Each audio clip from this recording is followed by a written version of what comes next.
I've got a rocket in my pocket, and today we're going to look at it. There it is, the Franklin-Christoph Model 66 Pocket. I have reviewed the full-size Model 66 Stabilis desk pen, and this is its baby brother. Now, I don't have the other one out to show you side by side, but the Model 66 full-size looks exactly like this, except it's bigger. And it has a flat facet cut out, to which I'll come back.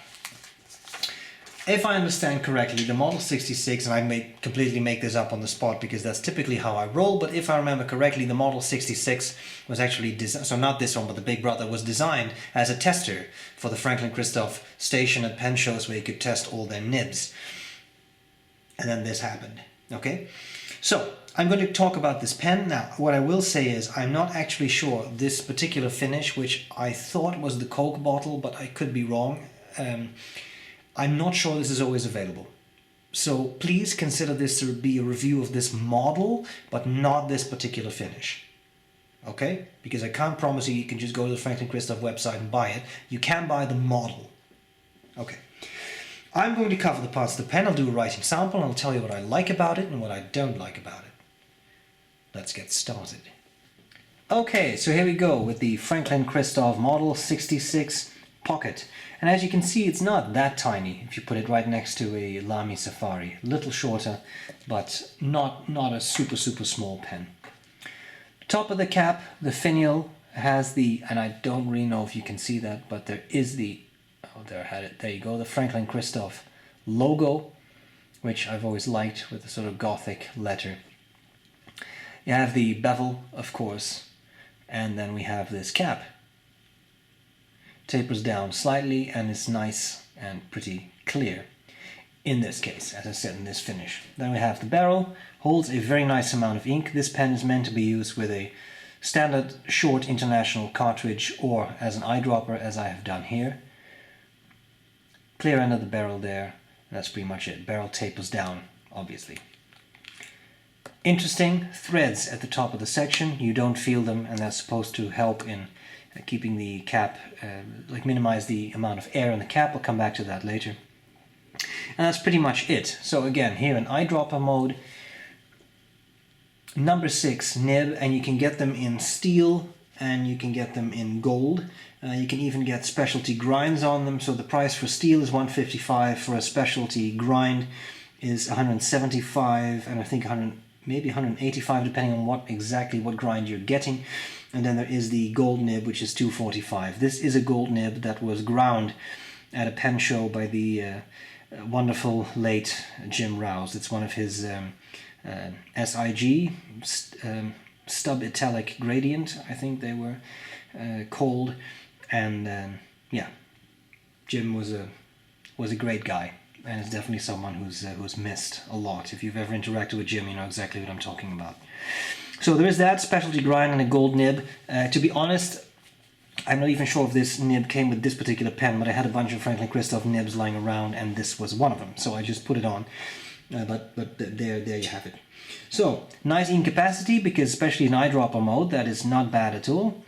I think it's a very fun pen. Now I do know that I need to post that to make it right, so that's what we're going to do next. Still can't figure out which button to press to make that camera zoom out. I'm sorry.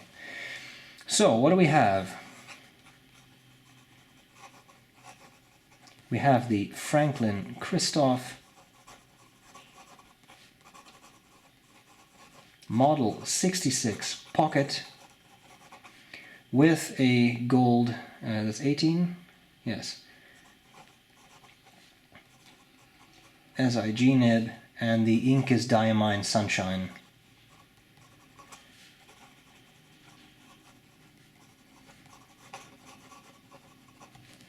Okay.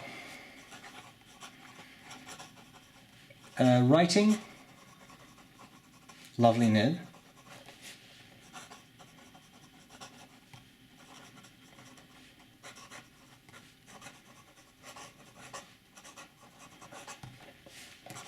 This is not a nib to write very fast with. I'll give you that fair warning straight away. It's a pretty crisp nib. so there's going to be skipping. But that is not really a reflection on the nib, that is how it is ground. So it's hard to write very quickly with that. Okay, wetness, very nice. Line variation, yeah, it's going to run dry. You can squeeze out a little bit, I'd be careful, but also because of the grind of this nib, you don't really need to put pressure on it because it already has line variation just because of its grind. So no real need to push down on it for line variation, which to be fair you shouldn't really be doing anyway.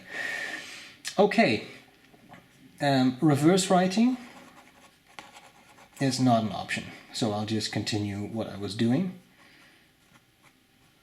That's the overview of the pen and its parts. I didn't show you the box because I don't have it. It does come, and I actually don't think I have that here either, but it does come with a very nice maroon leather pouch for this particular pen. So let's see what I like about it and what I don't like about it. Okay, so the Model 66, what do I like, what do I pocket? What do I like, what do I not like? I have always liked this model. I like this very tapered shape. I like the flat top of the cap. I typically don't like flat tops, but on the Franklin-Christophs, for some reason it works. For me, it works. The bevel is nice, and in general, I think the pen works. The aesthetics of this pen work. And not just on the full size, but the pocket is kind of cute. It's a nice size pen. To me, when I use it, a little small, but when you post it, very comfortable, very pleasant size. So that I really like. The threads near the end of the section are actually quite nice. That means that you don't really feel them as you hold the section. And they're supposed to really minimize the amount of air in the cap so that there is less air trapped, less drying out of the nib, and there's no vacuum as you uncap the pen, which can draw out ink. So I think that is very nice too. To me, what's very important is that the pen is comfortable. I find it a very comfortable writer, and I also find it a pleasant nib. Now, of course, this is a special grind, but I do think that is a very pleasant nib. I also think the price is not that terrible, especially for a steel nib. $155, yeah, it's not cheap, but I mean, that's what you pay for pretty much any pen these days. So, I mean, if you look at any of the interesting acrylic pens that you can buy, that's kind of what you're going to spend, 150 bucks for sure. So there is that. Things I don't like so much. Well, it's a clipless pen, and I don't really care about that. For me, a pen does not need to have a clip. What I do miss a little bit on the model is that flat facet that you find on the 66. That's supposed to be a desk pen. The advantage of that flat facet is that you can put the pen down and it won't roll off your desk. Now, this may not be a desk pen, but I still may want to put it down once in a while. And if I do that, don't know if you could hear that, but it's already rolling because it doesn't have that flat section. And given that it also doesn't have a clip or a roll stopper of any kind, the pen is going to roll. Just something to be aware of. Now, of course, the top is flat and you can in fact stand it upside down. I don't know if that's a very good thing. Maybe at some point you may find some ink in the cap. And of course, I'm just kidding here. But that is something I do miss a little bit personally in this smaller incarnation of the pen. But having said that, I think it's a very comfortable, fun model. Cute to have sort of a pocket-sized pen because it is not very large. It works. As I said, I love the looks of the pen, so I would recommend this pen for sure. And I think it's just fun. Also fun as a gift because it's not too large. I think most people would be comfortable using this pen either posted or unposted. So this is kind of a safe bet for pens as to size, I think. That's it. I hope this was useful, and I'll gladly see you later. Bye-bye.